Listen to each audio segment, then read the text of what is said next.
Man, y'all know what's going on, man. It's Mr. Consistent himself, man. Back again with another video. I don't know if I'm ready for this one, man. We're gonna see what's going on and we're gonna check it out.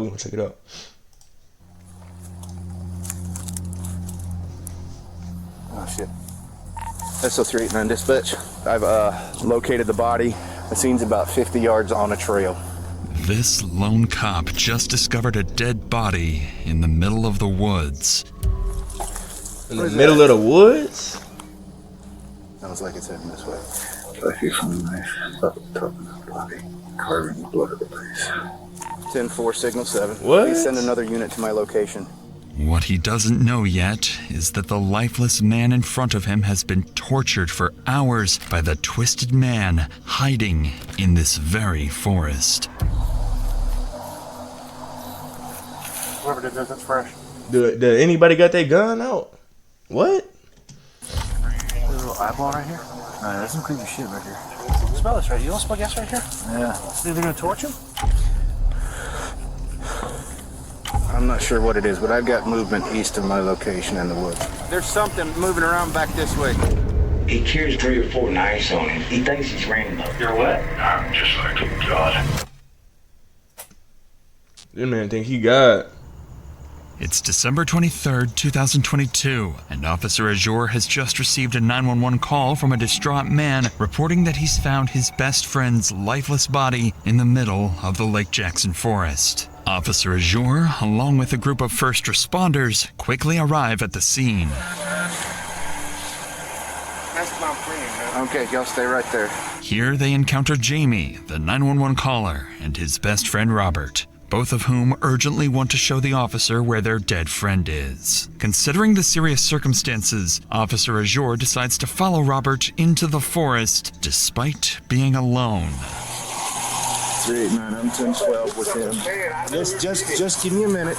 I'm 10-12 with 2. I'm heading down to take a look. 361, if you want to come down, and 56 with the EMS in the back. I'm headed down to the scene.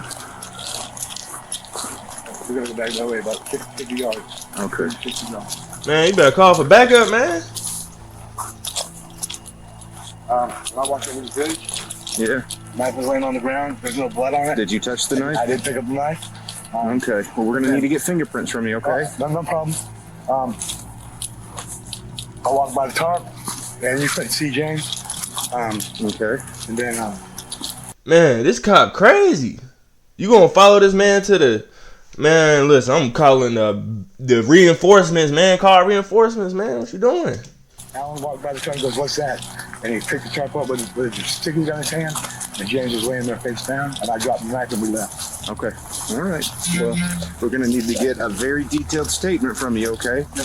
Just because. I understand. Well, the thing is, I'm not accusing you of anything, but you have to be ruled out. You see what I'm saying? 100%.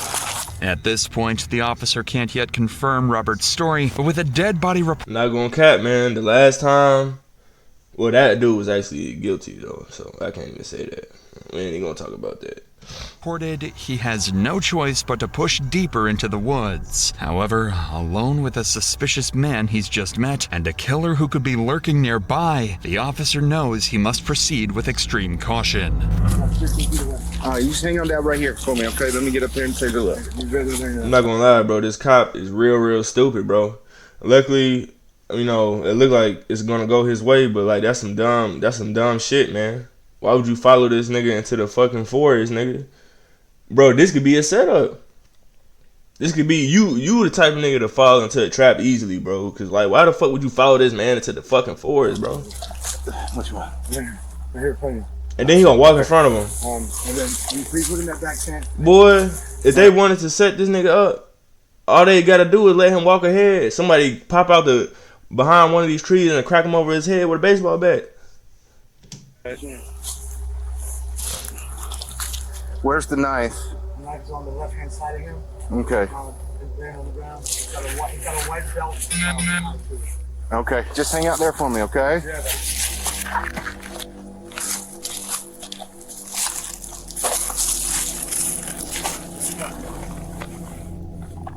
Jamie was telling the truth. Wrapped inside the tarp is the body of James Leyendecker. He's lying naked in a pool of his own blood, covered in cuts and scrapes. Realizing the severity of the situation, Officer Azure immediately instructs Jamie to head back while he investigates further. What? That's when Officer Azure begins to hear some unsettling noises. This man dumb.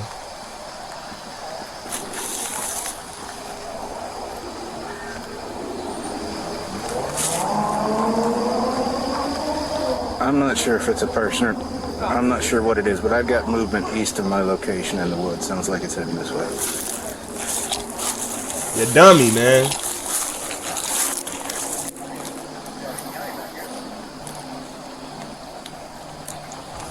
Hey, LT. Fortunately for Officer Azure, backup arrived just in time, providing some relief from Boy, your whatever ass might is have been finna die. lurking in the forest. You was gonna be right next to that nigga.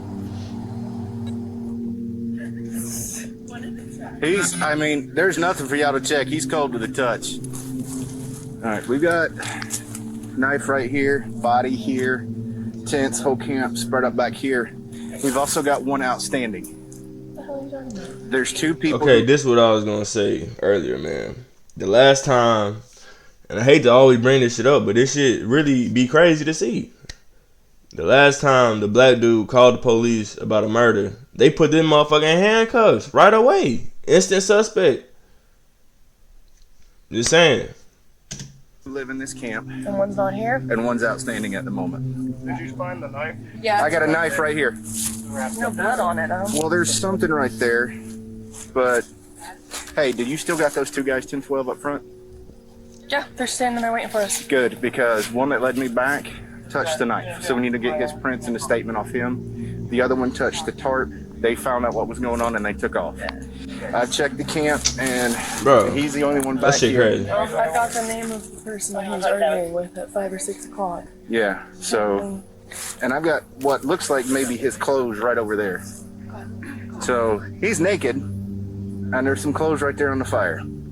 As medical staff arrives and examines the body more closely, they observe a brutal manner of death, blunt force trauma to the head, strangulation, and something even more disturbing, gasoline, found in James's lungs and stomach. Damn. Detectives are left with a burning question. Why would a victim have gasoline inside him?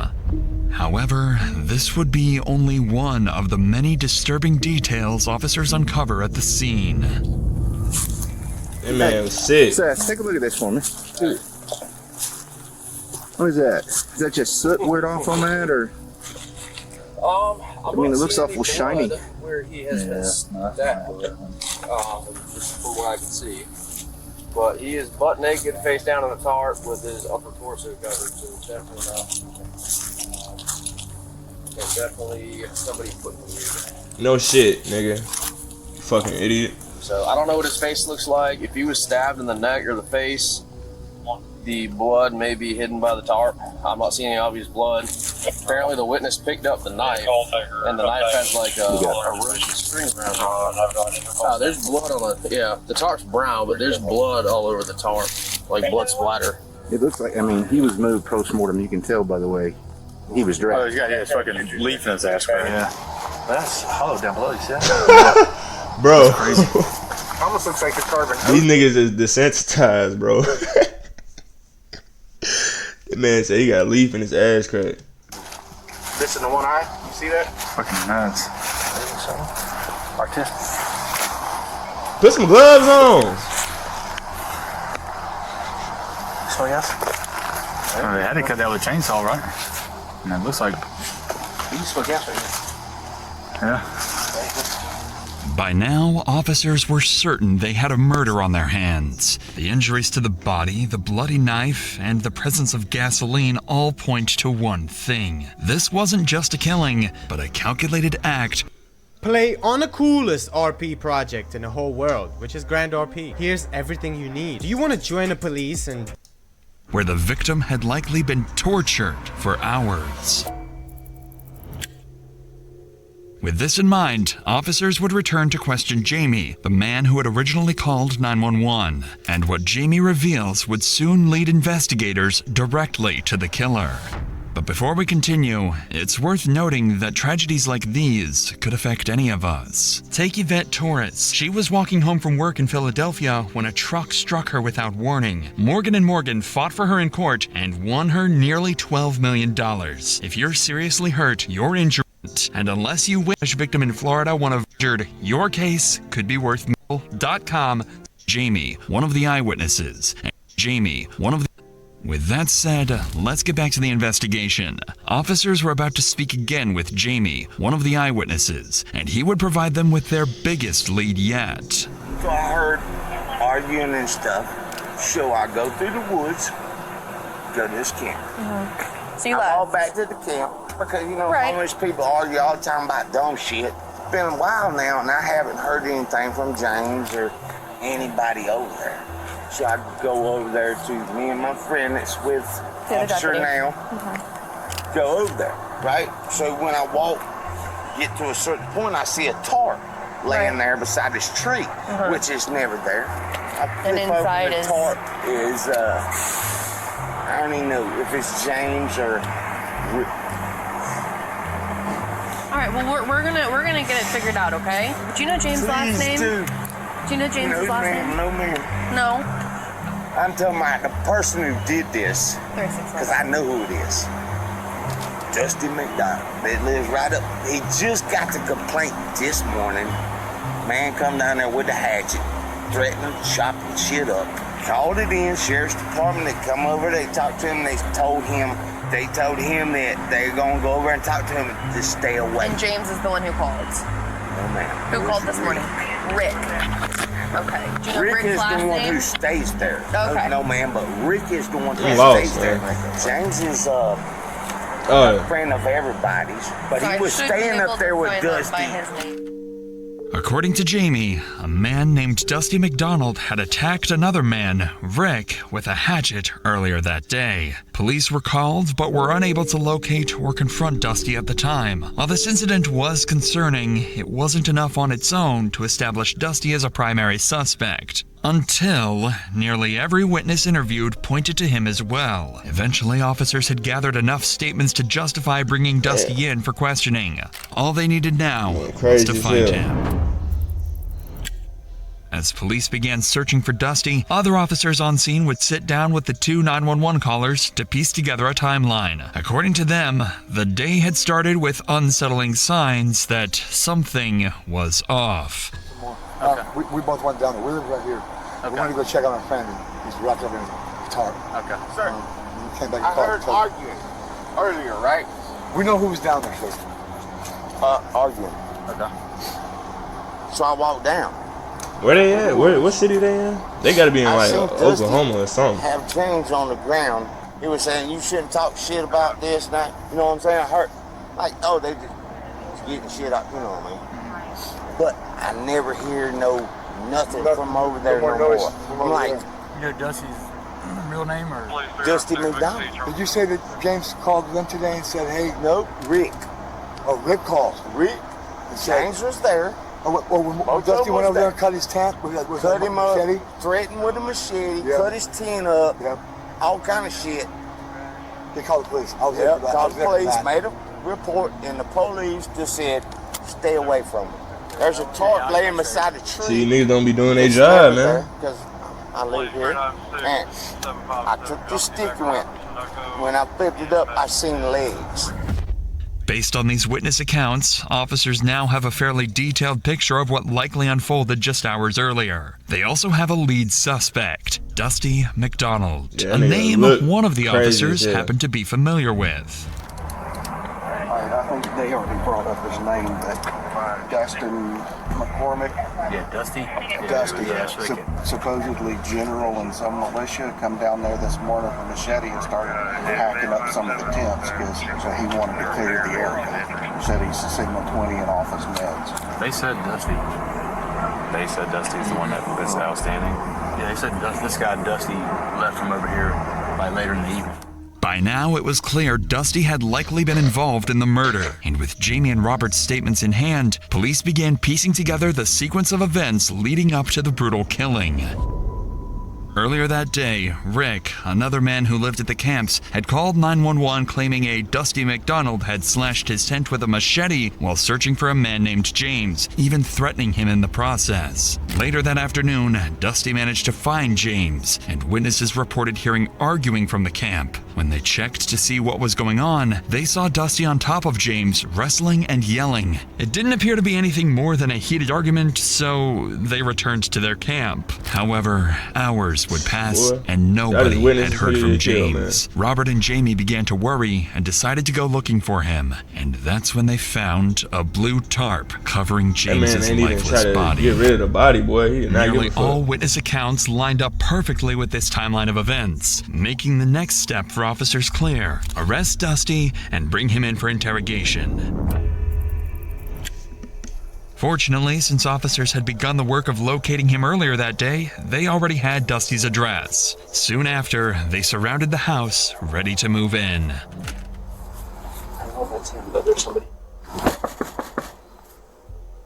Sheriff Office, put a knife down, man.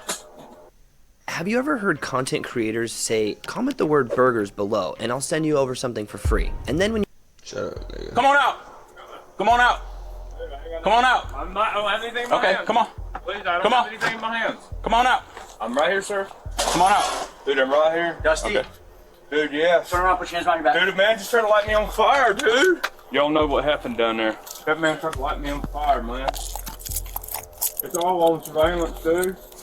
Listen, Dusty, if you gotta do things stupid, the dog's gonna bite you, you understand? I'm not even armed, dude. Look at there. I'm not armed at all, sir. Sir, man just left my house and tried to murder me down there and light me on fire. Dusty's behavior would be bizarre from the start, immediately insisting that James tried to set him on fire and that the officers, quote, already know what happened down there. Whether he's trying to claim self-defense or is just completely unhinged is anyone's guess. Sorry, walk this with me. Yeah, dude, sir, you know what happened down there. That's what we're trying to figure out. Dude, the man tried to light me on fire as I came. Okay, just listen. Okay, We've got one side. So why you chilling in your house? That's why you need to come with us, okay? I'm coming. I know you are. With the supposed killer in custody, officers concluded the disturbing on-scene investigation and began preparing for interrogation. If Dusty was their killer, given what had been done to the victim's body, it pointed to someone deeply disturbed. That suspicion would soon be confirmed. By now, Dusty had already raised serious concerns. He had slashed Rick's tent and threatened him. On top of that, multiple witnesses had just reported seeing him argue with James hours before the murder. However, despite how clear things seemed, there was one major complication. Dusty was claiming self-defense. He alleged that James had thrown gasoline on him and threatened to set him on fire. This wasn't a claim detectives could easily dismiss, especially given the distinct smell of gasoline at the scene, meaning there was a possibility he could get away with his crime. Even though it's clear who's behind the murder at this point, Dusty's story now carries a shred of credibility. Detectives have one goal: to break that story, either by disproving his self-defense claim using witness statements, or, ideally, by getting a confession. Either way, the investigation is about to get a lot more complicated. To move forward, detectives start by bringing in people from the encampment who knew Dusty well and interacted with him regularly. If Dusty had a pattern of violent behavior, these individuals were the most likely to have seen it firsthand. My goal here is to kind of get, from your perspective, kind of what you saw, what you heard. He ain't really been fucking with me at all. I ain't never had no cross words. He's always insistent, oh, come up there and do your laundry and all that shit, you know. Come up there and get a shower, that's what it was. Come and get a shower, come get a shower all the time. So I fucked up and got a shower and give him $2 afterwards, you know, just a gesture. Rick explains that Dusty often offered showers and laundry to homeless individuals in the area, sometimes charging a small fee. This catches the attention of detectives. These seemingly generous acts may be a part of a larger pattern of manipulation, a way for Dusty to assert control over the homeless community. It's a detail that could support their efforts to build a stronger case against him. I tried my best to get along with him. And, you know, he had a shower that we all used, you know, sometimes try to keep in good with him for those reasons and stuff, you know. Yeah, I get that. Never, my wildest dreams did I think he was capable of murdering. That's the honest truth. I was just over there basically using his necessities like we all were when we had a chance to, you know, shower, usually offered it. That's his way of making friends with us, I think. I had stayed with him before and he kicked me out. I thought I was in an alliance and I was taking pictures of him and stuff like that with my phone. I didn't even have a phone, man. Like, I saw you taking pictures of me with your phone. I said, I don't even have a phone. He said, you gotta go. So I left. That's that.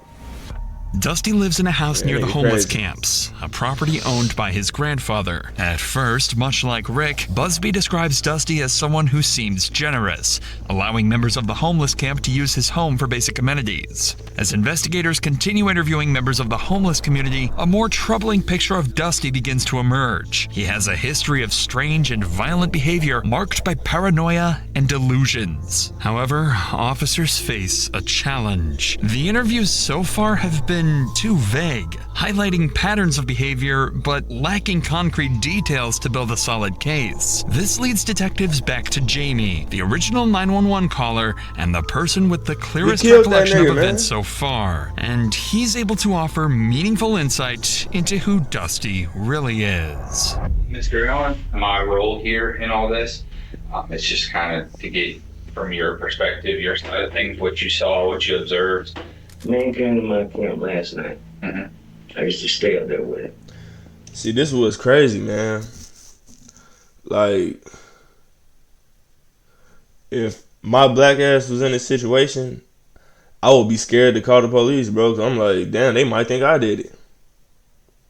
You know what I'm saying? That's the fucked up part. It's like I don't want nothing to do with none of this shit. This Papa always wanted to let me stay there because he's the one who owns the property. The reason I don't stay there is because you don't do what he says, and he gets all angry and threatens you, and he just crazy shit. I said, well, What does he usually carry? He ain't got a stick this time, but he's either got a stick, a machete, or knife. He carries like 3 or 4 knives on him, machete, sticks. He's like he thinks he's Rambo. While Dusty had a reputation as a bully who routinely harassed the homeless community, no one expected his behavior to escalate to cold-blooded murder.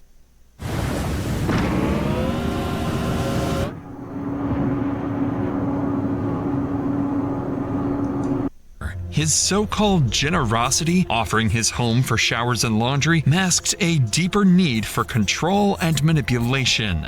The same people he claimed to help were also the ones he intimidated and threatened, revealing a warped sense of power and superiority. In the end, this contradiction may have set the stage for the gruesome murder. When Dusty was brought in for questioning, his demeanor was strangely calm. At this point, he seems to believe that he is seen as a victim of an attack by this homeless man. He didn't seem like he was in his right mind at all. Detectives were hoping to learn about Dusty's side of the story, but instead were met with, well, a lot of nonsense. You know I'm an owl, right? You're what? You know I'm an owl, right? Okay. You know what that means, right? Yes, sir, I do. Okay, thank you. Golly. Thank you. This Oh, has been a really hard day. Sir, I waved all right a long time ago. I still have a great sense of innocence within me, if it ain't obvious to you this time. Throughout his interrogation, Dusty's responses are filled with incoherent delusions and deflections. He killed that man. In Dusty's mind, he's, quote, an owl, constantly watched, monitored, and under surveillance. It's clear that without his medication, his schizophrenia is spiraling out of control. And I'm handling it remarkably well. Jesus, man, that was some crazy shit, man. And to still be able to get us some usable intel, you'll get why staying at that place is so dangerous for me. I know a lot of trust is getting to me or like that, but man, this nigga's insane, bro. Dusty seems to believe he's outsmarted the cops, thinking he's there to provide valuable intel as the victim. But he will soon find out that he's actually a suspect in the cold-blooded murder of an innocent man. I haven't shed a tear all day, you know, I've been going hard, you know. I'm so exhausted. How long have you been doing it? What, this kind of work? Not very long. That was my first. I think everybody knows that. What is he talking about? You know, thank you for this deep psychological diagnosis. It's helping a lot. Good. Listening closely to Dusty's words, it seems as if he's openly admitting to the murder. Although his statement is scattered and unclear, it gives detectives the impression that he's acknowledging responsibility without fully grasping the seriousness of his actions. But Dusty's bizarre admissions wouldn't stop there, as he continues rambling incoherently. I was brushing and then he throws that gasoline on me because you saw how I was rolled up and down there. Dude, I thought I was just doing it for the other. You know what I mean? Because that was my intention.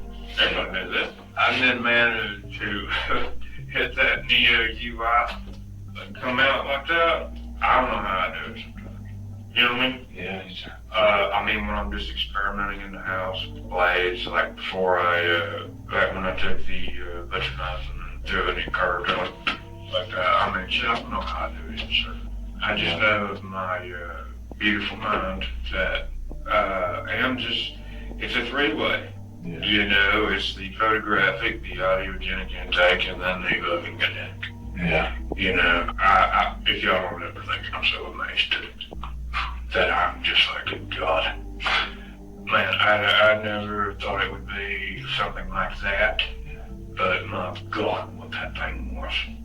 While Dusty's ramblings could be interpreted as an admission that James was his first murder, the statement is buried in a mix of delusions about retinoids, his photographic memory, and other incoherent claims. The detective picks up on this and pushes further, trying to separate fact from fiction in Dusty's fractured account. For me to verify everything that I can see elsewhere, I'm trying to. I know you're not mad at me. That's just, I don't want you to think I'm asking questions. Others like think my personality is, I can't talk to people. I can.